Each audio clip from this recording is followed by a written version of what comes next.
हजरत इमाम हुसैन रजी अल्लाह ताला अन की तबीयत अलील हो गई। हजरत फातिमा ज़हरा रजी अल्लाह ताला अन्हा ने नजर मानी कि अगर मेरा ये बेटा सेहत याब हो गया तो मैं ऐ अल्लाह तेरी रजा के लिए मैं 3 रोजे रखूंगी।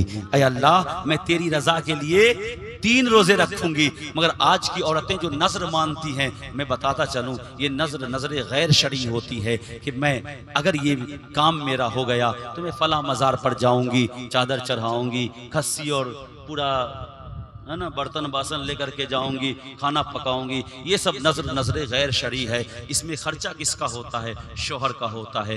गर्दन किसकी कटती है? शौहर की ही कटती है। औरतों का क्या है? उसे तो घूमने में मजा आता है, इसलिए मानती पे मानती चली जाती है। इतना मानती मान लेती है कि शौहर के ही हर्ज हो जाता है, शौहर के ही गले कटने लगते हैं।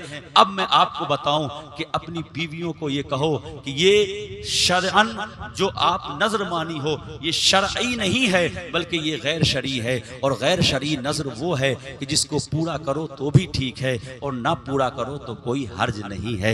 ना भी पूरा कर सकते हो, पूरा कर लो तो भी ठीक है, लेकिन नजर शरई जो होती है उसको पूरा करना वाजिब होता है। नजर शरई क्या है तो मैं आपको बताऊं, फर्ज और वाजिब और उनके जिन्सों में से किसी ने अगर नजर मानी है तो वो नजर शरई होती है और नजर शरई को पूरा करना ये वाजिब होता है। अगर आप नहीं समझ पा रहे हो तो अपने इलाके के उलमाए किराम से आप समझ लेना। जैसे मसलन किसी ने अगर ये कहा कि मेरा बेटा अगर सही हो जाएगा तो मैं 50 रकत नमाज नफल अदा करूंगी, ऐ मौला तेरी रजा के लिए, ये नजर शरई है। किसी औरत ने ये कहा कि अगर मेरा बेटा ठीक हो गया तो मैं 50 रोजे नफल रखूंगी, ऐ मौला तेरी रजा के लिए। मगर याद रखो, औरतें ऐसी नजर नहीं मानेंगी। क्यों? इसलिए कि जो फर्ज नमाज नहीं पढ़ती हैं वो नफल नमाज कैसे पढ़ेगी? जो फर्ज रोजे रखने में कतराती हैं वो नफल रोजे में कैसे रखेंगी? और उसको तकलीफ भी तो होगी, नफल नमाज पढ़ने में तो तकलीफ होगी, फर्ज नहीं पढ़ती है तो नफल कैसे पढ़ेगी? इसलिए वो कतराएगी कि नहीं, मन्नत तो मानूंगी मगर चादर चढ़ाने की मानूंगी, मन्नत तो मानूंगी मगर खस्सी ले जाने की मानूंगी, मन्नत तो मानूंगी मगर मस्जिद में बहुत सारी जगहों पर अलग अलग सिस्टम है, कहीं गुलगुल्ला चढ़ाने का है तो कहीं अगरबत्ती सुलगाने का है।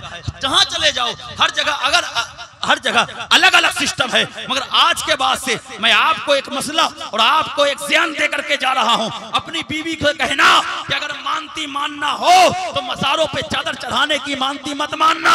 मानती अगर मानना हो, नजर माननी हो तो बोला करो मेरा बेटा ऐ मौला अगर सही हो जाएगा तो तेरी रजा की खातिर मैं 50 वक्त नमाज अदा करूंगी, 50 रकत नमाज अदा करूंगी। मेरा बेटा अगर सही हो जाएगा तो मैं तेरी रजा के लिए 50 रोजे रखूंगी। खुदा की मानती मानना ही छोड़ देगी, नजर मानना ही छोड़ देगी। जब उसे रोजे की फिक्र होगी, जब उसे नमाज की फिक्र होगी तो मानती भी नहीं मानेगी। इसलिए मुसलमानों मैं कहता हूँ, हजरत फातिमा ज़हरा ने उस हुसैन पाक को बचपन में ही ट्रेनिंग दे दी थी कि तुम्हें एक दिन ऐसा आएगा कि करबला के तपते हुए सहराओं में तुझे 3 दिन तक भूखे और प्यासे रहना पड़ेगा। 3 दिन की नजर मानी, किस चीज की? रोजे रखने की। आपके घर में कौन कौन थे? मौला अली रज़ी अल्लाह ताला अन्हु, फातिमा ज़हरा रज़ी अल्लाह ताला अन्हा, हसनैन करीमैन, और एक और थी कनीजा थी, एक और कनीजा थी।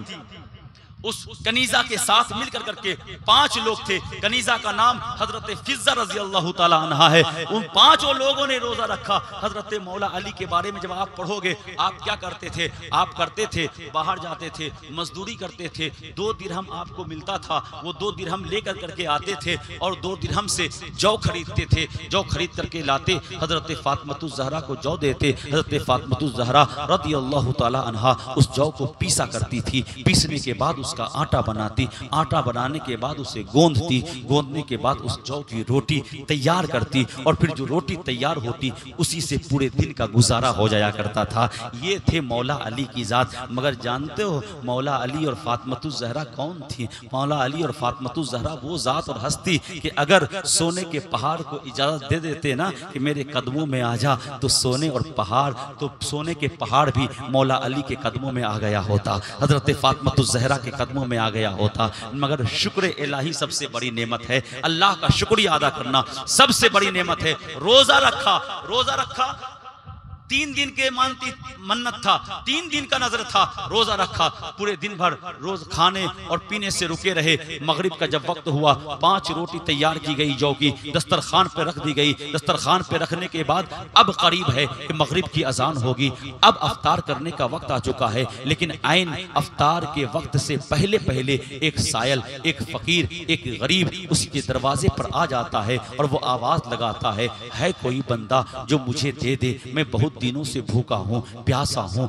मेरे पेट में कुछ भी नहीं है, न दाना है न पानी है, कोई है तो मुझे दे दे। इसलिए कि मैं पूरे शहर में घूम चुका हूँ, किसी ने दरवाजा नहीं खोला है, मगर एक शख्स था जिसने कहा है मुझे कि तुझे इस शहर से किसी दरवाजे से नहीं मिलेगा, अगर तुझे कुछ मिल सकता है तो वो फातिमा बिनते रसूल के दर से मिल सकता है। इसलिए तुझे अगर जाना होगा तो फातिमा बिनते रसूल के दर पे जाना होगा। ऐ फातिमा बिनते रसूल, मैं तेरे इस दर पर आया हूँ, क्योंकि लोगों का अकीदा बन चुका है कोई इंसान हर जगह से खाली हाथ तो लौट सकता है, मगर बिनते रसूल के दर से खाली हाथ नहीं लौट सकता है।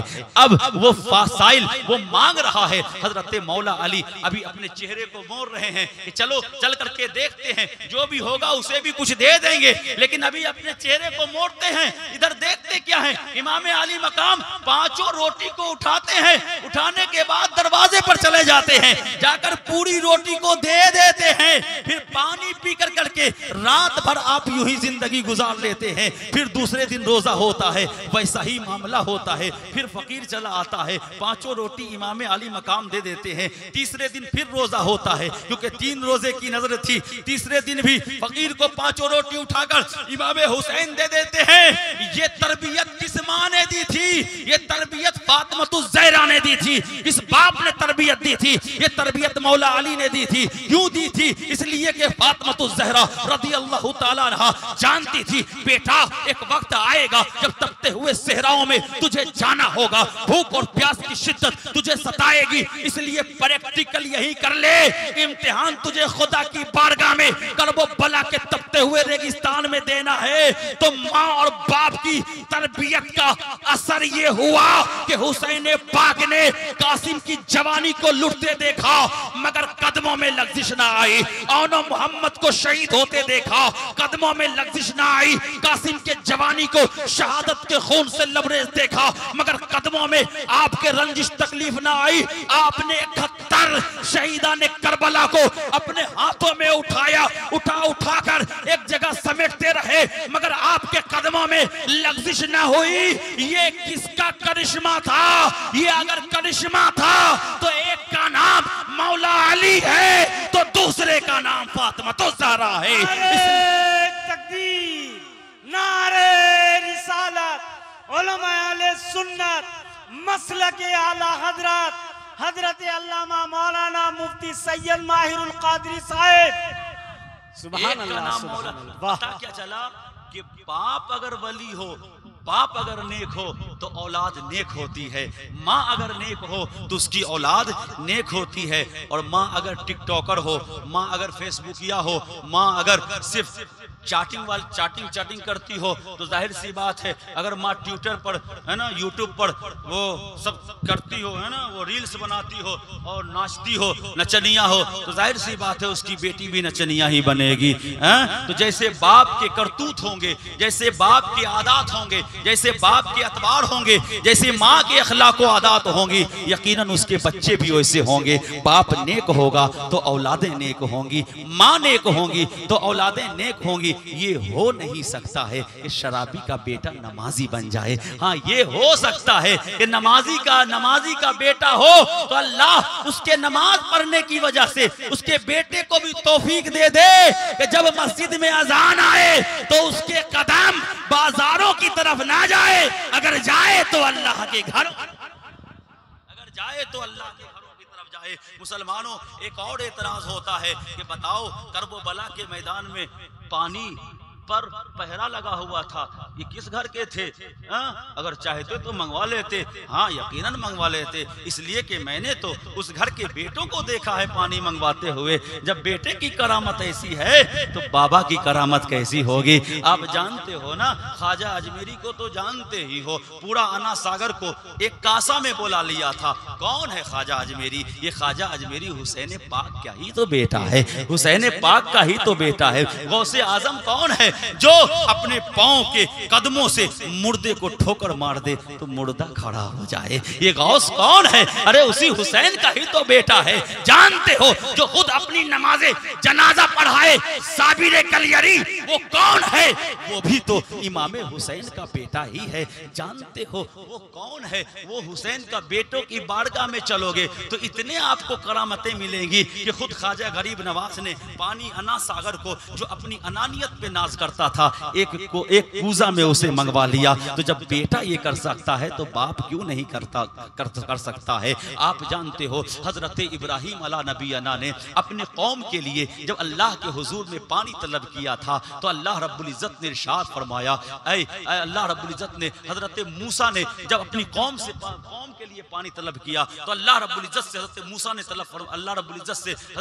ने तलब फरमाया कि ऐ अल्लाह मेरी ये कौम प्यासी है, अल्लाह मेरे कौम के लिए पानी का बंदोबस्त फरमा दे। तो अल्लाह ने इरशाद फरमाया था, ऐ मूसा तेरे पास जो असा है ना, उस असा को इस पत्थर पर मार। जो ही आपने मारा ना तो उससे 12 चश्मे फूट पड़े। हकीकत ये था कि उसमें 12 कबीले मौजूद थे, सब कबीले ने अपने अपने चश्मे से पानी पिया और सैराब हो गए। तो हजरत मूसा अला नबियाना ने जब खुदा से पानी तलब की थी ना तो अल्लाह ने 12 चश्मे निकाल दिए थे। हजरत इस्माइल की वालदा मुबारका तभी दौड़ती सफा की तरफ, कभी मरबा की तरफ क्यों दौड़ रही थी? इसलिए कि बेटे के लिए पानी का इंतजाम हो जाए, बेटे के लिए पानी का इंतजाम हो जाए। इस्माइल अला नबियाना ने एरी को रगड़ा ना तो जमजम निकल पड़ा। खुद अल्लाह के रसूल सल्लल्लाहु अलैहि वसल्लम की हालत जिंदगी को आप देखें। मदीने वालों पर जब कहत साली आई तो मदीने वालों ने अल्लाह के रसूल सल्लल्लाहु अलैहि वसल्लम की बारगाह में आए और कहा, या रसूल अल्लाह आप ही कर सकते हैं, आप ही पानी बरसाने की दुआ करेंगे तो यकीनन अल्लाह जरूर आपकी दुआ को कबूल करेगा।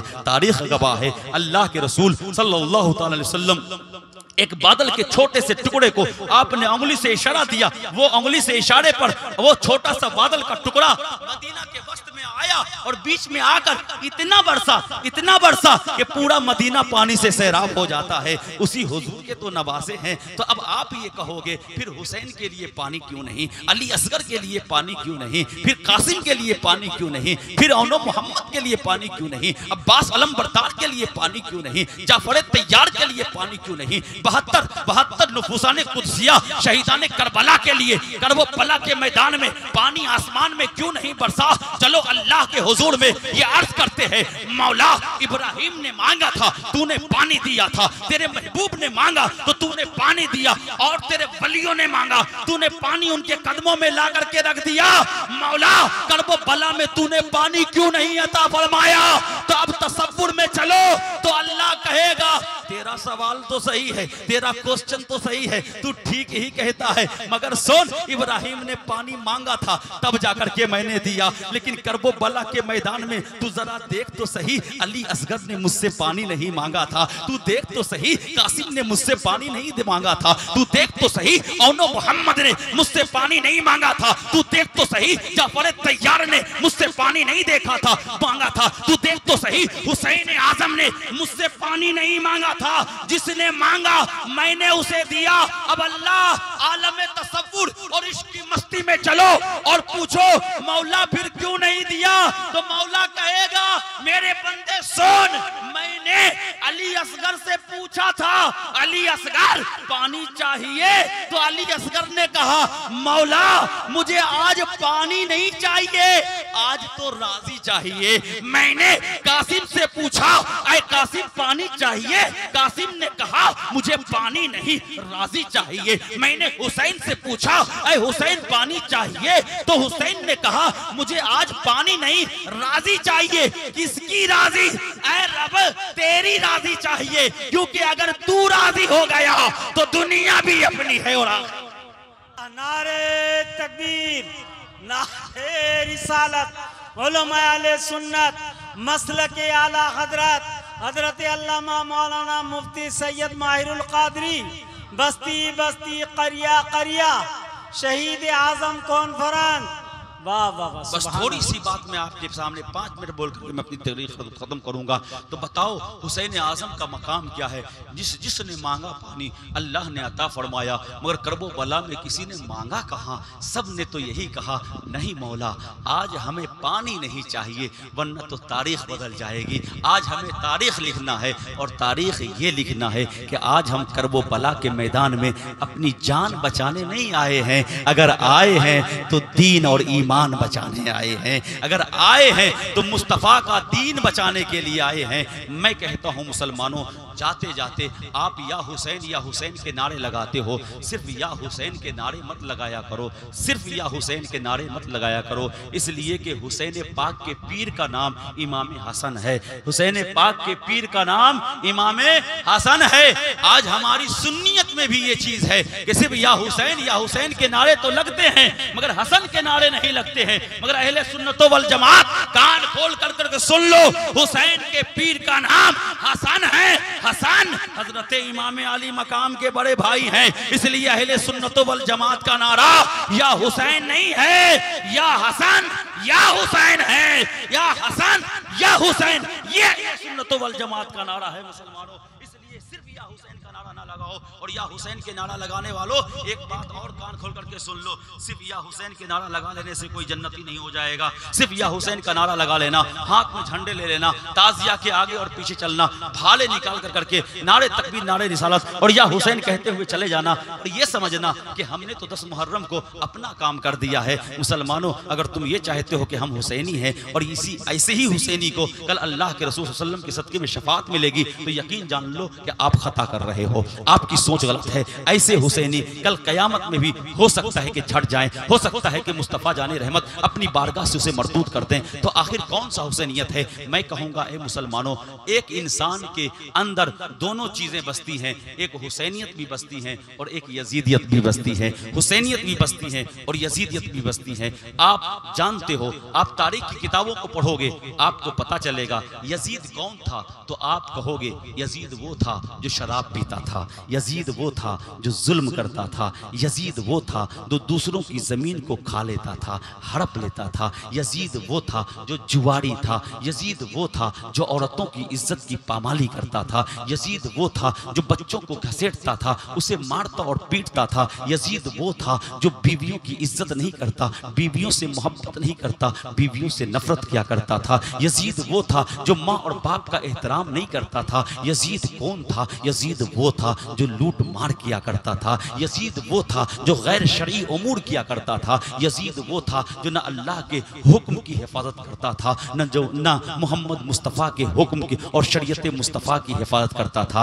आप कहोगे कि हुसैन कौन था? मैं कहूँगा हुसैन वो था जो नमाज की पाबंदी करता था, हुसैन वो था जो जुल्म के आगे कभी झुकता नहीं था बल्कि जुल्म को मिटाने की कोशिशें किया करता था, हुसैन वो था जो जालिमों के हाथ को मजलूमों से रोककर अलग कर दिया करता था, हुसैन वो था जो मजलूमों की मदद किया करता था, हुसैन वो था जो भूखों के मुंह में निवाले दिया करता था, हुसैन वो था जो यतीम को देखता तो मदद कर दिया करता था, हुसैन वो था जो नंगे को देखता तो कपड़े पहना दिया करता था, हुसैन वो था जो माँ की इज्जत करता था, बाप की अजमत को बचा लाता था, हुसैन वो था जो गालियां नहीं बकता था, हुसैन वो था जो झगड़े नहीं करता था, हुसैन वो था जो जुल्म नहीं करता था। जो जुल्म करना ये हुसैनियत की फितरत नहीं है, ये यजीदियत की फितरत है। ऐ मुसलमानों, खुद को झांको, हम क्या हैं? अगर नमाज पढ़ते हो, आजकल हम ये भी देखते हैं नमाज पढ़ने वाला इंसान भी झूठ बोलता है, नमाज पढ़ने वाला इंसान भी जुल्म करता है।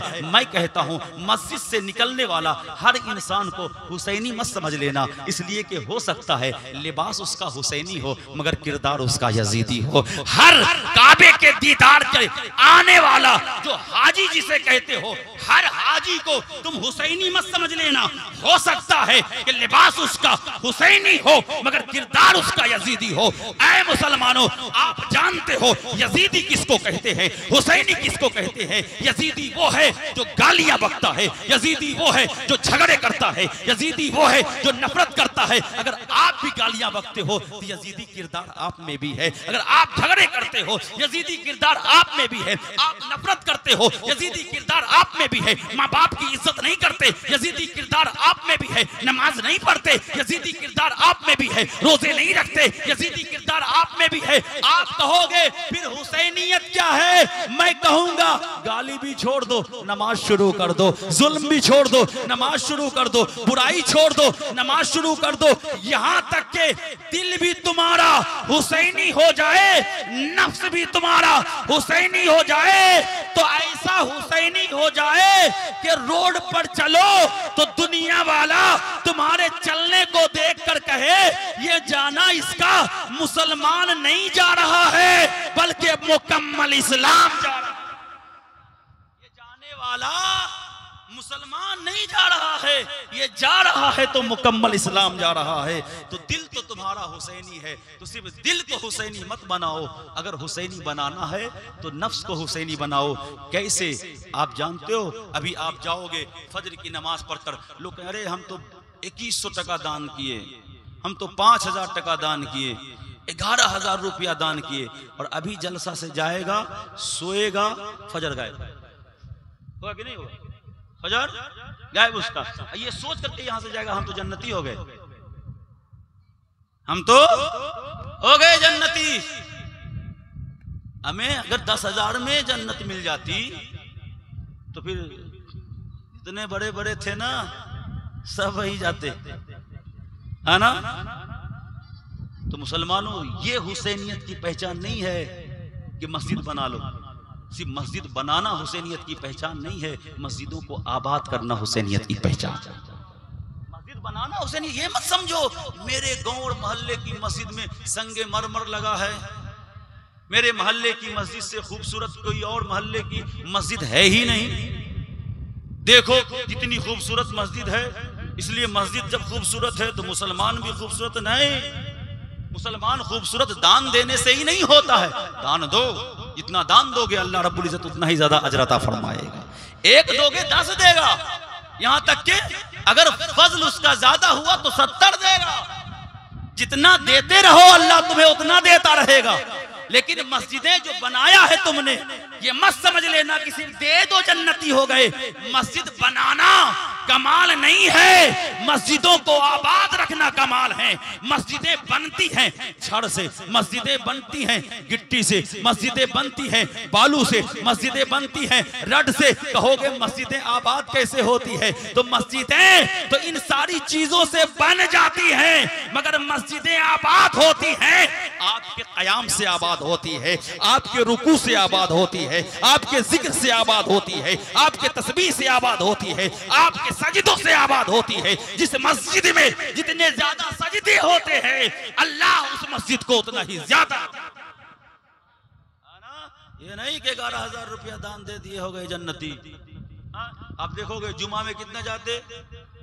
अरे वो इमाम हुसैन जिसने नबी मुहर्रम को जंग हो चुकी होती, नबी ही को 9 तारीख को, लेकिन 10 तारीख को वो चली गई। 10 तारीख के दिन मार्का शुरू हुआ। नबी मुहर्रम को इमाम हुसैन अली मकाम अपने दोनों घुटने पर अपने सर को रख कर करके कुछ मुराकबे में है। उधर से इब्ने जियाद के लश्कर का एक शख्स आता है और कहता है, ऐ हुसैन उठ, अब क्या है, जो होने का है होगा, चलो शुरू करते हैं लड़ाई जंग, अब कोई मोहलत नहीं दी जाएगी। तारीख में लिखा गया है कि हुसैन पाक अपने दोनों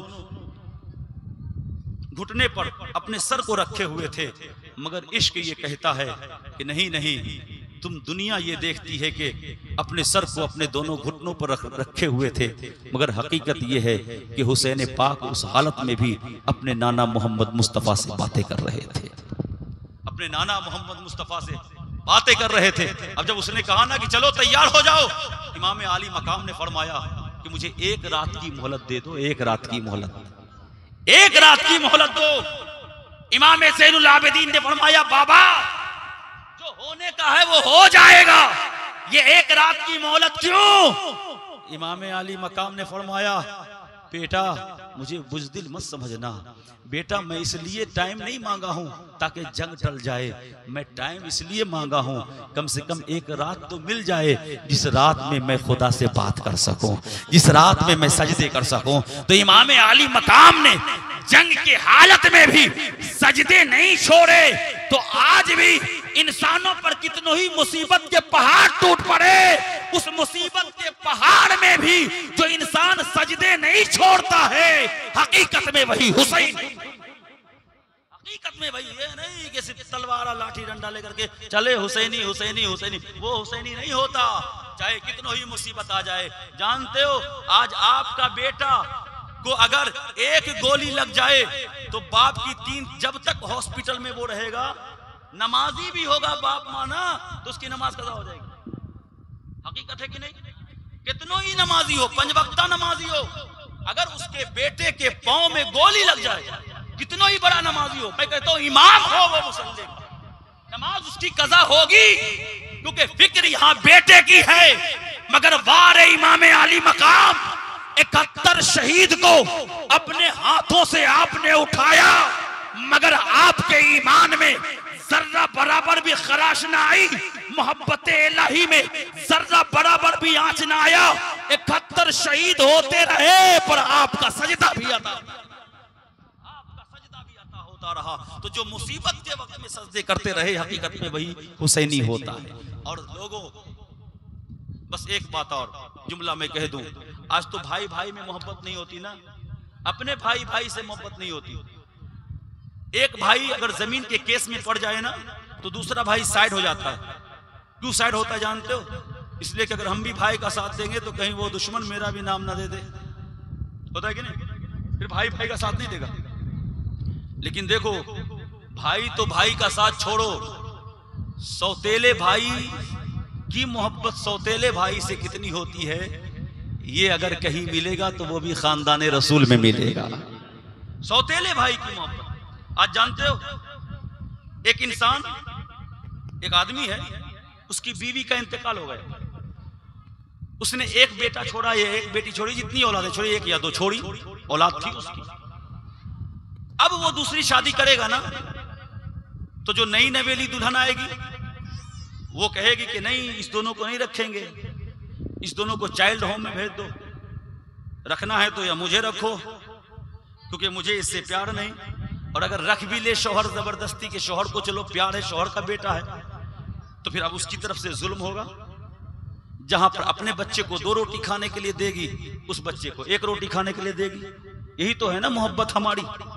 हम तो अपने भाई के साथ भी ऐसा करते हैं, तो सौतेले में तो और करेंगे ना जुल्म। लेकिन सुनो, अगर सौतेले भाइयों में अगर कहीं मोहब्बत मिलेगी तो वो खानदान रसूल से मिलेगी। हजरत फातिमा, एक तारीख की बात सुन, हजरत फातिमा ज़हरा रज़ी अल्लाह तआला अन्हा, इनकी मौजूदगी में ना मौला अली की शादी एक ही थी, आपका निकाह एक ही थी। आपने सिर्फ हजरत फातिमा ज़हरा रज़ी अल्लाह तआला अन्हा से निकाह फरमाया था। लेकिन जब हजरत फातिमा ज़हरा रज़ी अल्लाह तआला अन्हा का विसाल हुआ ना तो फिर आपकी कई शादियां हुई, कई शादियां, आपके कई निकाह हुए। जो कहते हो ना अब्बास अलमबरदार, ये अब्बास अलमबरदार कौन थे? ये हजरत अब्बास अलमबरदार हजरत हुसैन पाक के सौतेले भाई थे। कौन? एक हजरत अब्बास थे जो चचा थे अल्लाह के रसूल सल्लल्लाहु अलैहि वसल्लम के। ये अब्बास अलमबरदार जो करबो बला की सरजमीन पे मौजूद थे, ये कौन थे? इमाम आली मकाम हजरत हुसैन पाक रज़ी अल्लाह तआला अन्हु के सौतेले भाई थे। इनके माँ का नाम क्या है? इनके माँ का नाम भी हजरत फातिमा उम्मे बनीन है। फातिमा उम्मे बनीन, फातिमा नाम याद रखिएगा, फातिमा उम्मे बनीन। मौला अली ने और खुद फातिमा उम्मे बनीन ने ये मना कर दी थी मौला अली को, मेरा भी नाम फातिमा है, मगर ए अली मैं अब आपके निकाह में आई हूं, मेरा नाम फातिमा तो है, मगर जब तक मैं जिंदा रहूं आप अपनी जुबान से मुझे फातिमा नहीं कहिएगा, मुझे उम्मे बनीन के नाम से ही पुकारिएगा, क्योंकि अगर मुझे फातिमा पुकारेंगी तो ये जन्नत के दो फूलों के दिल में मलाल पैदा होगा, और मैं ये नहीं चाहती हूं कि इस हसनैन करीमैन के दिल में मेरे नाम के फातिमा पुकारने की वजह से मलाल पैदा। ये फातिमा उम्मे बनीन है ना, कौन थी? ये सौतेली माँ थी इमाम हुसैन रज़ी अल्लाह तआला अन्हु की। और फातिमा उम्मे बनीन के 4 शहजादे, 4 लड़के मारका करबला में मौजूद थे। 4 लड़के। अब्बास लंबरदार जानते हो कौन थे? इतने लंबे और तगड़े थे, खड़े खड़े ऊंट के कोहान पर हाथ धर देते थे। ऊंट कितना लंबा होता था, खड़े खड़े ऊंट के कोहान पर हाथ धर देते थे, इतने लंबे और तगड़े थे। तो इब्ने जियाद ने नाम लिखा उनका, जो फातिमा उम्मे बनी थे तो मौला अली के भी लड़के, लेकिन ये फातिमा बिनते रसूल के नहीं थे, बल्कि फातिमा उम्मे बनीन के जो थे उसमें से हजरत अब्बास लंबरदार है, हजरत जाफर तैयार है गालिबन, और 2-3 नाम और। 4 भाई थे ये लोग, चारों भाई करबला के मैदान में मौजूद थे। तो अब इब्ने जियाद ने ना कहा, सुनो जाओ उन लोगों को कहो कि अमान है, यानी यजीदियों की तरफ से तुम पर कोई तलवार नहीं उठाएगा, तुम पर कोई जुल्म नहीं किया जाएगा, तुम्हें कत्ल नहीं किया जाएगा, तुम्हें शहीद नहीं किया जाएगा। इब्ने जियाद ने कहलवा है तुम लोग अलग हो जाओ, इनका साथ मत दो, क्योंकि मुझे दुश्मनी उम्मे बनीन के लड़कों से नहीं है, मुझे दुश्मनी है तो फातिमा, मुझे दुश्मनी है तो हुसैन इब्ने फातिमा, उस हुसैन से जो फातिमा बिनते रसूल के शहजादे हैं, मुझे उससे दुश्मनी है। जाओ। सुने सौतेले भाई थे ना, भाग जाते कि नहीं कि चलो कम से कम मुझे तो अमान मिल गया, हम तो नहीं जाएंगे, हम तो कत्ल नहीं किए जाएंगे, हम तो शहीद नहीं होंगे। सौतेले भाई थे, लेकिन फिर भी इब्ने जियाद के उस कासिद को जवाब देते हैं। कौन? हजरत अब्बास लंबरदार फरमाते हैं, ऐ कासिद सुन, जाकर इब्ने जियाद से कह दे कि मुझे तेरा अमान नहीं चाहिए, मुझे अगर चाहिए तो हुसैन का दामान चाहिए, मुझे तेरा अमान नहीं चाहिए, मुझे चाहिए तो फातिमा, तो मुझे चाहिए तो अल्लाह के रसूल के बेटी के जो शहजादे हैं, मुझे इसके दामान चाहिए, क्योंकि जो हुसैन के दामान से वाबस्ता हो जाता है अल्लाह उसे दुनिया में भी फलाह व बहबूदगी अता फरमाता है और हश्र के मैदान में भी ऊंचा। मुसलमानों, तो ये सौतेले भाई के दरमियान की मोहब्बत थी। आज हम अपने भाइयों से मोहब्बत नहीं करते हैं। मैं आपसे कहना चाहता हूं कि इस मोदी पोखर के मुसलमानों, मोहब्बत करो, नफरतों से दूर रहो, अपने माँ की इज्जत और एहतराम करो, बाबा की इज्जत करो, जुल्म मत करो, हसद मत रखो किसी का अपने सीने में, किसी के साथ, किसी के लिए अपने दिल में कीने ना बसाओ, किसी की चुगलियां ना करो, किसी की बुराई मत करो, गालियां मत दो, झगड़ो नहीं, शराब मत पियो। अगर लॉटरी का टिकट कोई काटता है तो लॉटरी के टिकट काट करके जुआरी मत बनो, क्योंकि ये सब काम हुसैनियत का काम नहीं है, ये फकत यजीदियों का काम है। तो यजीदी मत बनो, बनना है तो हुसैनी बनो। हुसैनी कौन था? जो 5 वक्त की नमाजें अदा करता था, जिसने करबला की सरजमीन पर अपने गर्दन के ऊपर तलवार रहते हुए भी उसने यही कहा था कि मुझे यूं ही शहादत नहीं होनी है, अगर मुझे शहीद करना ही है तो पहले मेरे सर को अल्लाह के हुजूर में जाने दे, फिर मुझे शहीद कर देना। यही वजह है कि वो इमाम आली मकाम इमाम हुसैन थे कि जिनके सर को काट दिया गया, शहीद कर दिया गया, जिस्म से अलग कर दिया गया, फिर भी नेज़े पे उठा कर करके जब दमिश्क के बाजारों की तरफ ले जाया जा रहा था तो कटे हुए सर से भी कुरान पाक की तिलावत की आवाज आ रही थी। ये क्यों हो रहा था? ये इस बुनियाद पे हो रहा था कि दुनिया माफिया की सारी दौलतों को उन्होंने छोड़ रखा था, अगर दिलों में बसाया था तो फकत अपने नाना की मोहब्बतों को बसा रखा था, और जो अपने नाना की मोहब्बत को दिल में बसा रखता है हकीकत में वो अल्लाह की मोहब्बतों को बसा रखता है। इसलिए कि कानून फितरत है कि जो हुसैन का हो गया वो नबी का हो गया, जो नबी का हो गया वो खुदा का हो गया, जो हुसैन का नहीं वो नबी का नहीं और जो नबी का नहीं होगा वो कभी खुदा का भी नहीं होगा। इसलिए मुसलमानों, हम सब मिलकर के दुआ करें कि जिस हुसैन पाक की महफिल में हम सब बैठे हैं, अल्लाह उस हुसैन पाक के सदके व तुफैल में हम सब के गुनाह खताओं की बख्शिश अता फरमाए और हम सब को तौबा की तौफीक अता फरमाए। और जिन लोगों ने मिलकर करके इस जिक्र हुसैन की महफिल को सजाया है, अल्लाह रब्बुल इज्जत उन सब के दिलों की तमाम नेक और जायज तमन्नाओं और आरजुओं की पाए तकमील अता फरमाए। अस्तगफिरुल्लाह रब्बी मिन कुल्लि ज़म्बिन व अतूबु इलैहि व मा अलैना इल्लल बलाग।